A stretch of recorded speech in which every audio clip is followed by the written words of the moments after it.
So, at seems like at the end of the year you should do a recap, right?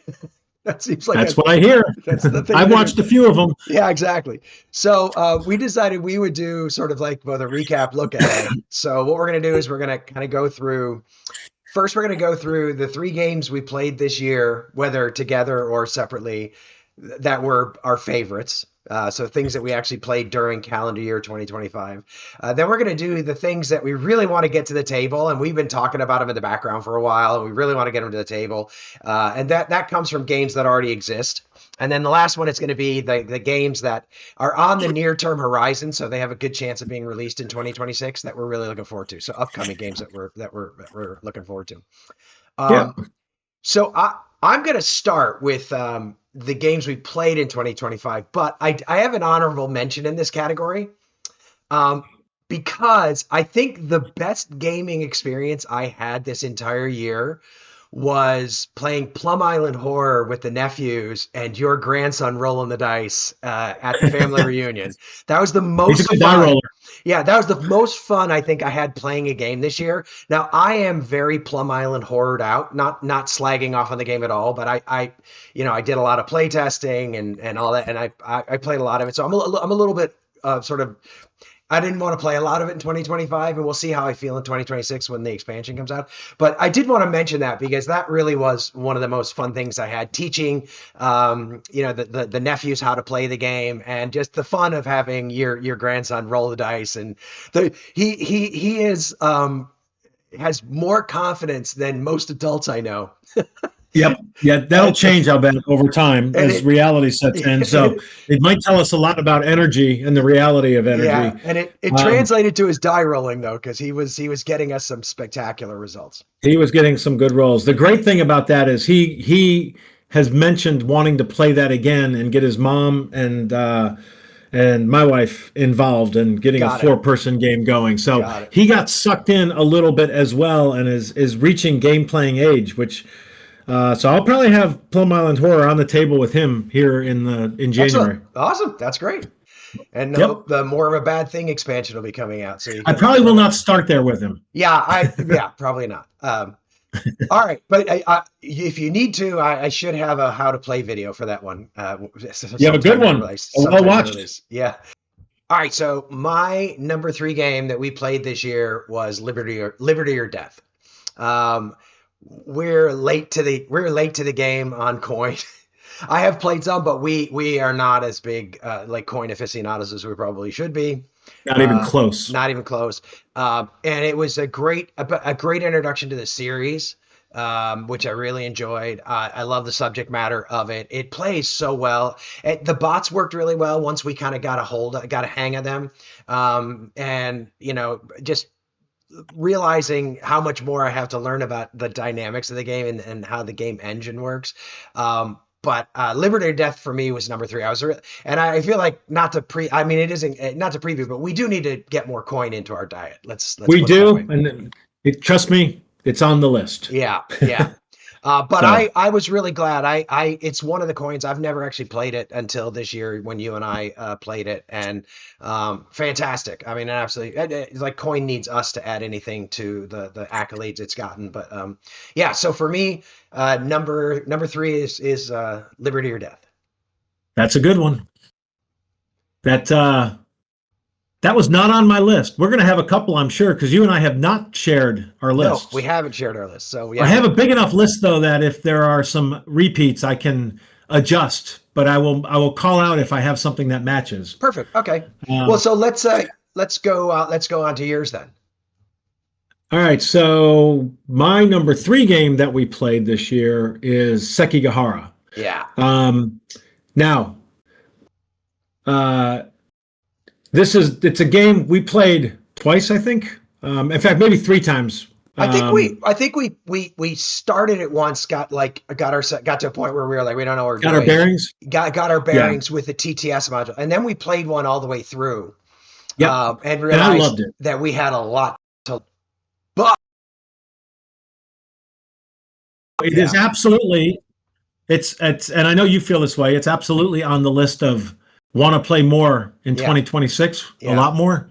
Love that game, but what I loved it it it was different than any other game I've personally played. Yeah. So it's the first time I've played a game. I typically don't play games with blocks, although Yep. there's a few of those on my list coming up. Yep. The whole hidden concept, but the real key to me of that one and what I loved about it is so simple in Yeah. terms of the Yeah. general rules, and yet really not easy to do Yeah. well, Yeah. which I Yeah. loved. I mean, so we debated a lot about like whether it would make a good video because what was interesting, we didn't really struggle very much with the rules, but we would sit there in silence for a long time because we just A couldn't long, figure out what to do. Like just trying to figure exactly. out what move made sense because there were a lot of options. And one of the things that I actually really respected about it as we started playing it was the map construction, the design of the map. As we started playing it, suddenly I was like, oh wow, Yeah. I'm That, understanding how this map works, and I didn't really start this game with that understanding. And so, yep.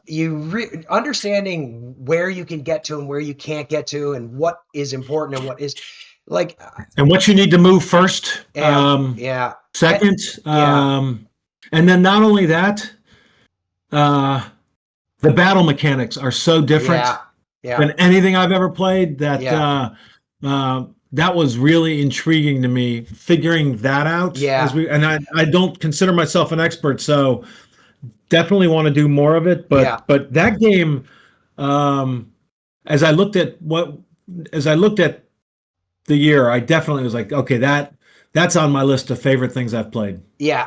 Top three. It is for me too. It's definitely on that list for me too. So, and we'll talk a little bit more about it later. But yeah, this is definitely a game I want to play more, and definitely, I got in my defense, I have wanted to play this game for so long, and I just like I didn't have access until really Tabletop Simulator, and you and I got into Flow. So I It's a look really forward to. bad solitaire game. Yeah, terrible solitaire game. Yeah, and it just to one of the things you were saying about like the battle mechanics. I remember one of the big things in the game we played through. Round about turn 2 or 3, I realized I've been stacking my blocks all wrong, and I had to kind of Yep. undo it. And so Yep. I just feel like it's a game that it just allows you to focus on tactics and strategy because the rules are so simple and just flow Yep. so nicely. So Yeah, you yeah, can get into it fast, but mastering it, that's a yeah, definite. There's some time going to be involved in that, and I look yeah. forward to it. 100%. So yeah, so I'm all about that. So yeah, so Sekigahara for you, number 3. Number three. Yep. All right, so my number 2 was War of the Ring, and especially the Lords of Middle Earth expansion, which we tried for the first time, which I think made it a lot more interesting and fun. I think the ability to. But I laugh because more interesting and fun. Yet I think we had the longest game in War of the Rings history yeah, using true. that expansion We, too. we we learned that we're a little too timid, but I think partly it was the expansion that made us a little bit timid because I think the addition of I forget exactly what it is, but the addition of the Witch King sort of a variation that makes it so much harder to move the Fellowship, and also the ability to start like Boromir in Gondor makes it a lot more in Minas Tirith makes it a Challenging. lot more Yeah. challenging, and I really liked those changes and everything. But we've actually played this. I mean, okay, so we're very late to this party, very late to Super this late. party.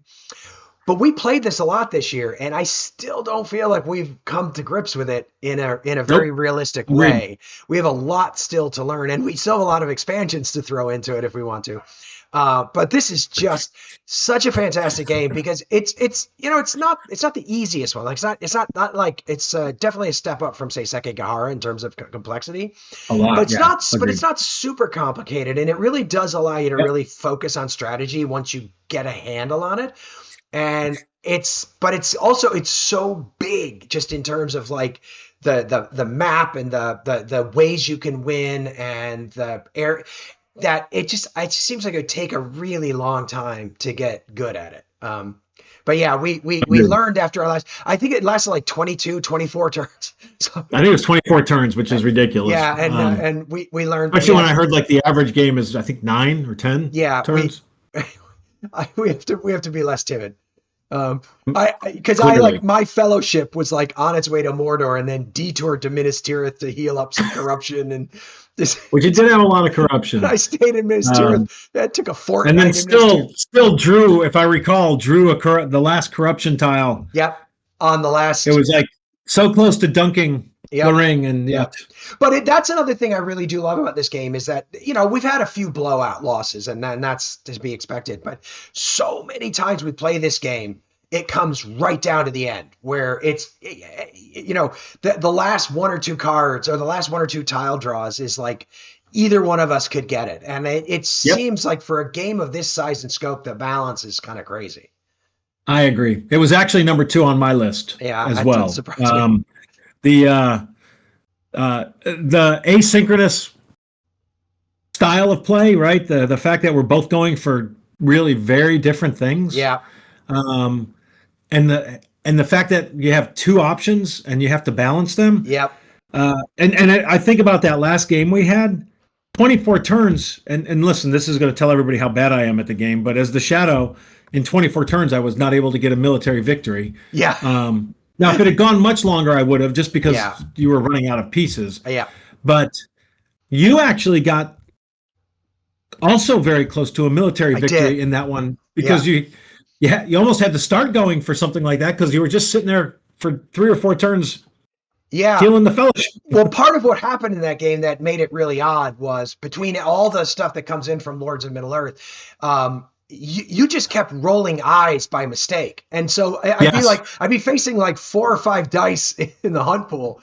Exactly. I can't move the fellowship. I'd throw 2 eyes in there and then roll 3 more. And then I'd be sitting there with 2 moves and no musters. If I recall that last one, it was about 3 or 4 turns before I could muster. Yeah. That's that. So it was, but yeah, this is just such a fantastic game. Again, I don't think the world needs us to add a lot to the praise it's gotten, but No. I am glad that you found this game this year and sort of convinced us to play it, because it has become, I think this is probably the game that, when we're like, what do we want to do? We don't want to record anything or try something new. This is probably the number one thing we tend to throw on the table. Yep. Because normally it's fairly quick. Yeah. We even sort of famously once this year, we were asking all the various AI bots, what should we play, Sekigahara or War of the Ring? We were asking them for their opinion of it. So, that's right. I think there was a bit of a split, but in the end, we went with War of the Ring. So War of the Ring. War of the Ring. Great game. I agree. Yeah. The Lords of Middle Earth ad. I have read that in adding expansions, you really should consider just adding an expansion and not multiple expansions to keep it. So that's interesting. And from what I've heard, I think it's Lords of Middle Earth, and then I think there's a Warriors of Middle Earth. Yep. I believe are the 2 that people have said those tend to create the most balance. Can't remember what the third one is, but those 2, from all the reading I've done, seem to be the winners. But I look forward to trying it some more. All right, brilliant. So it's kind of on my list. So basically, put my version on the table. Number 2 on both our lists. This, I mean, when he gets to be another couple of years old, this is one that your fans will probably love. So yeah. All right, so this is actually a runner-up game. It's not my number 2, and I'm not going with number 1 yet. But Saratoga. Yeah. And it's the digital version is what I've been playing. I don't have the original, the board game version, but I bought the Steam digital version. The gentleman who's implemented that, he also is the same person who I think did Rebel Fury and some other, maybe just Rebel Fury. But he has done, I think, a wonderful job of those games, of the interface and making those work. And I was shocked at how engaging Saratoga. And I believe what it's done is it's made me want to play a lot more of the Battles of the American Revolution series. Both on the board, tabletop simulator, but also hope that the developer releases more of the digital versions of that game, because it is a really It's low counter density. I love the gaming system itself is similar to a lot, but yet has little nuances that Yeah. are just different. Yeah. The model of everybody adjacent has to attack. Yep.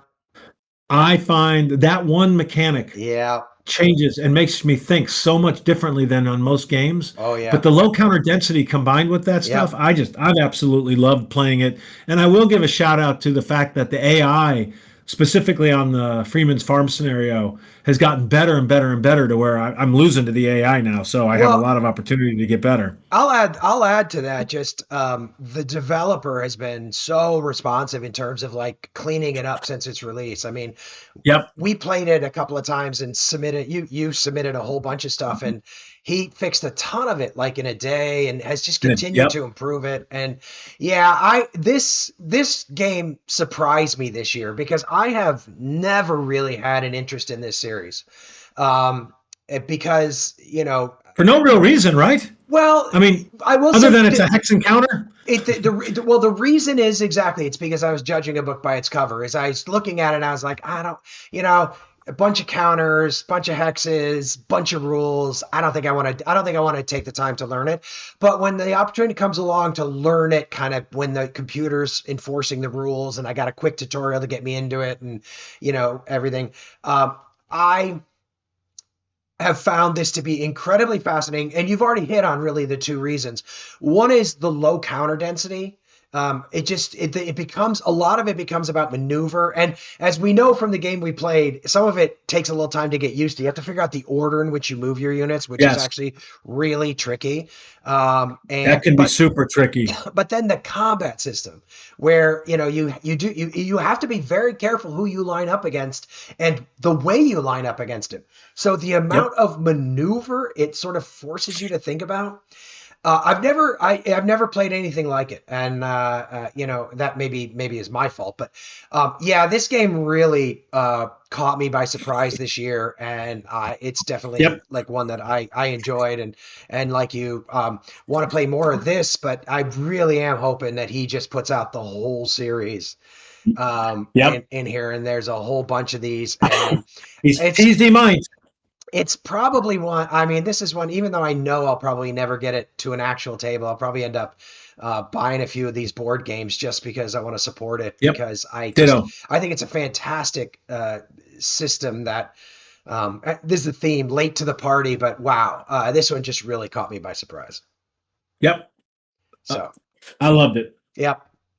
All right. So my number one is also going to be an honorable mention because we actually have the same number one. So I'll let you do that number one. But mine, kind of in keeping with Saratoga, is Rebel Fury. This is another one that we really came to as the digital version that got released.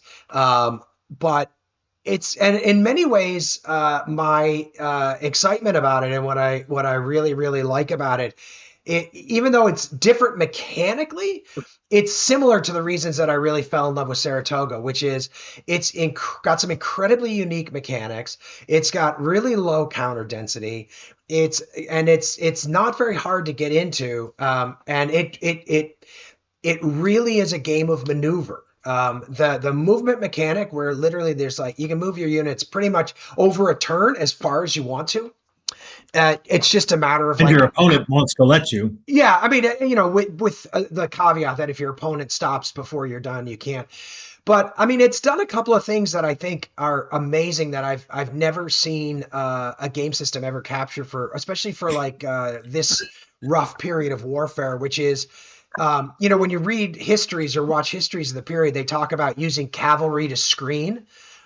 Yep. Never seen that actually realized in a game. And in this game, I understand you can use cavalry to screen, where it's like I'm sticking my cavalry out there so I can maneuver my infantry behind them without you messing with them.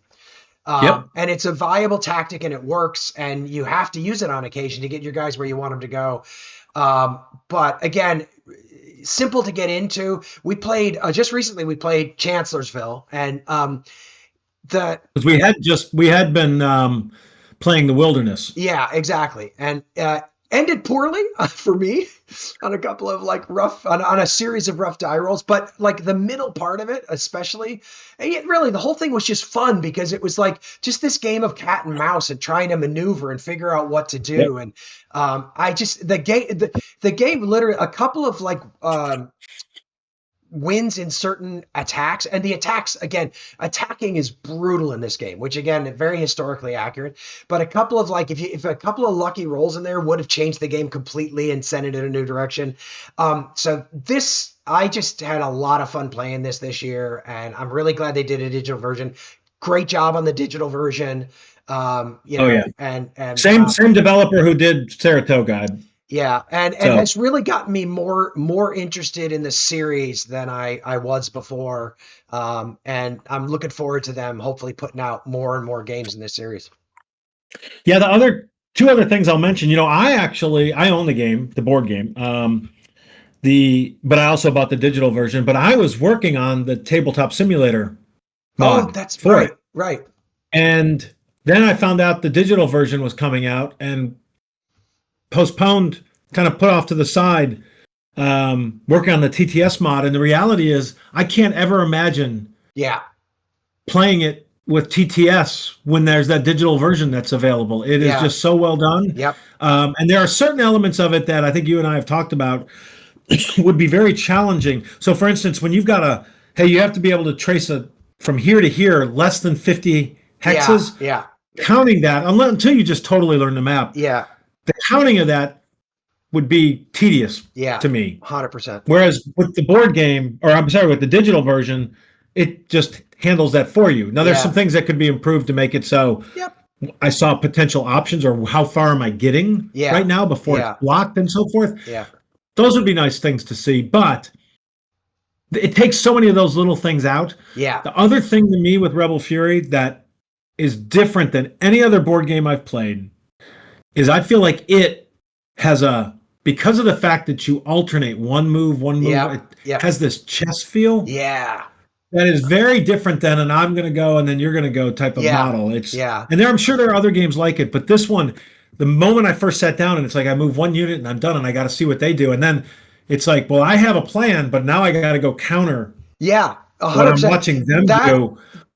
That is an experience that I don't have. I think this is a very unique war game in that where I'll be like, okay, I'm going to start maneuvering over here because I have a plan. And then suddenly I'm like, oh, wait a minute. I got to put that to the side for a second because I have to counter what he's doing because it's dangerous. And if I let him take too many moves there, I think that is an absolute brilliance of it, and makes it. I agree. That's why this is a game of maneuver, right? It's a little different than Saratoga being a game of maneuver, but it's a chess-like game of maneuver. Saratoga's an I'm going to move all my pieces model. Yeah, and it is, and maneuver is really important, and being able to do what you want to do, and is really important. But this is really more of a I'm doing my thing, and then suddenly something forced me to do something else because I have to respond to a threat, and then I have to hope the thing that I was originally planning on doing, I'll have enough moves left to finish it later. Well, I was about to say,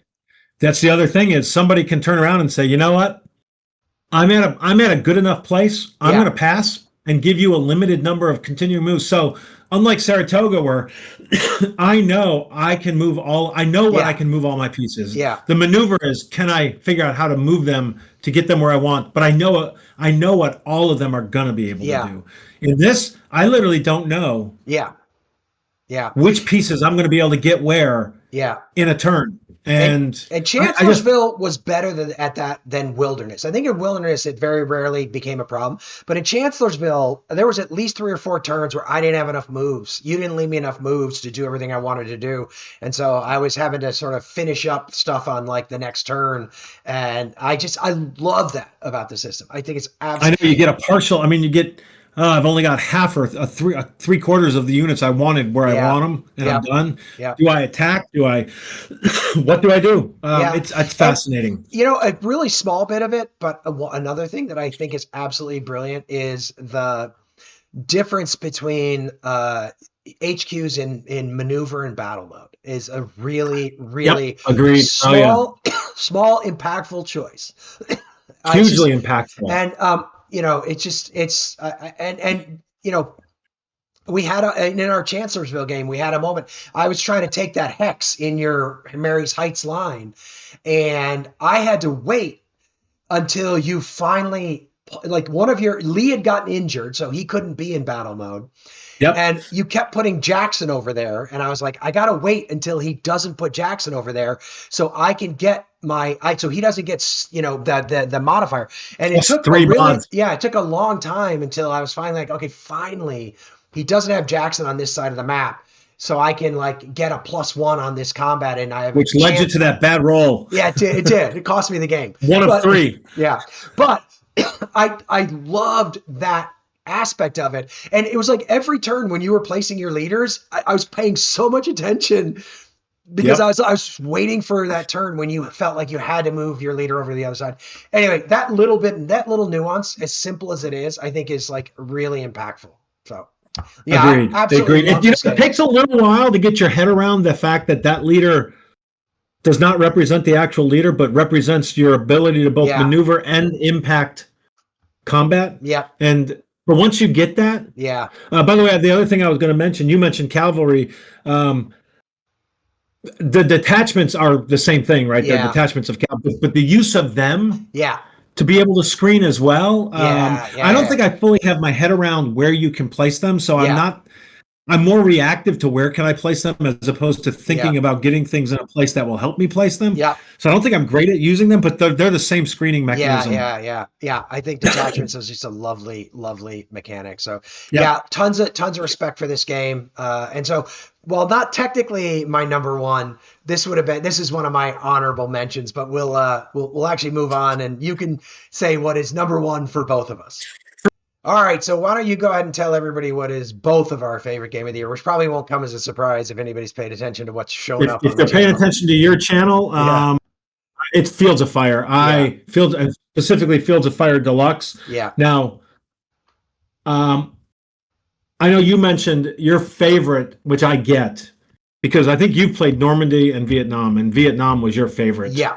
Campaign. I just like Fields of Fire Deluxe. Chaotic. It's so different than Normandy. Yeah.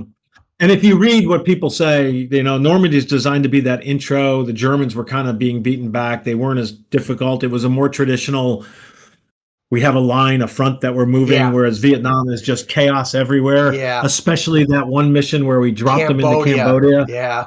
But the things I love, first of all... Did I tell you that someone actually commented that you're not supposed to pull a PC on your landing zone on the first turn? They said there's a special rule that we missed. I need to go back and look at that, because Andrew very specifically at one point told me, wait till you drop on a PC counter. Yeah, well, we'll see. But that was so shocking, like that dropping into those LZs in Cambodia 3 times in a row, but brutal. Here again is one of the things I absolutely adore about this game is that we did that 3 times, and one time we actually fought our way out of it and won. Yep. The second time, I think the second time we may have also managed to get a win, but it wasn't nearly as close, or maybe we did. Third time, we eventually were like, you know what, let's just kind of hunker down and not take any more losses, because run away. This is a nightmare. I want to get pulled out of here. But evacuate me. I do love the fact that, like, even when things like that happen, you can often work your way out of them if you kind of understand the way the game works. Once you get fun puzzle. Agreed. Yeah. Agreed. I have played Normandy. Mm-hmm. I played Vietnam. Yep. I've played Bulge recently, because they released Bulge with a Ford Deluxe. Yep. And I am currently in the middle of Korea Naktong River, which has been mind-blowingly challenging. And some of those missions. But every one of them's a puzzle. Now, it's not an easy game. There's a lot of complexity. I got to give Andrew and Colin major credit for simplifying. They didn't make the rules easier, but they made understanding the rules so much easier. Both the combination of how the rule book is designed, as well as the field action manuals to try to ease you into the game are great. But on top of that, their responsiveness. Oh my God. The other day I had a question playing Naktong, Yeah. and I posted something on Board Game Geek, and I got annoyed that 30 minutes later it wasn't answered. That's how they have me trained that they're going to be that responsive. Let's even go back. I mean, so I got the original Fields of Fire when it first came out, and I actually set it up like the actual cards and played it. Probably not very well. You know how good I am with rules. But I fell in love with it and was like, this game is astonishing, despite the fact that I would fully admit that in that first version, the rules were a nightmare, blah, blah, blah, blah, blah. Colin and Andrew, the work they did to like turn it into the deluxe version, just knowing there was such a great game in there, they just had to tease it out. Amazing. I'll tell you a funny story though. I saw there was a conversation that went on. I think it might have been in the Facebook group where someone was arguing with them about a rule.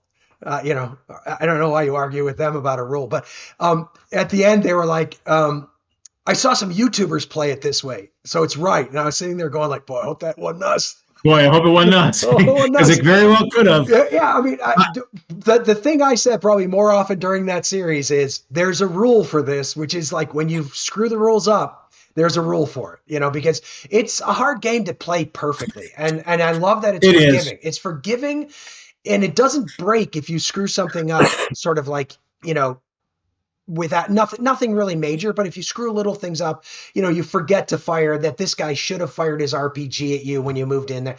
If you forget things like that, the game is forgiving. It doesn't break in your favor or their favor. It just keeps playing. Yep. And being a solitaire game, well, first of all, I'll say it's a solitaire game.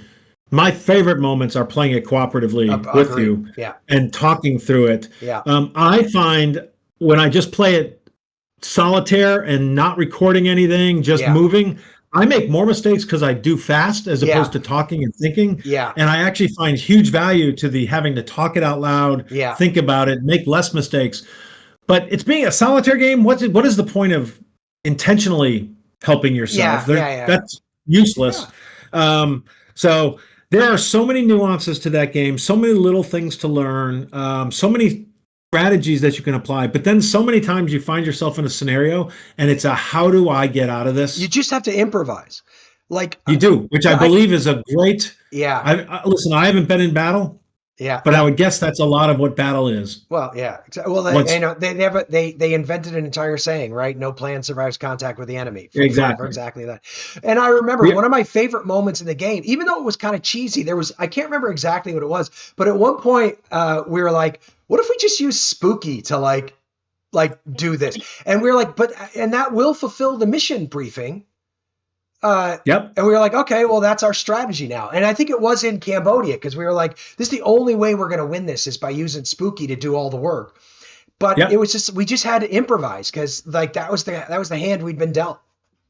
Yep. So the other element of that game that to me is what makes it amazing is I could play the same mission 10 times and it will never, ever feel the same. Yeah. 100%. It will play completely differently every time. Yeah.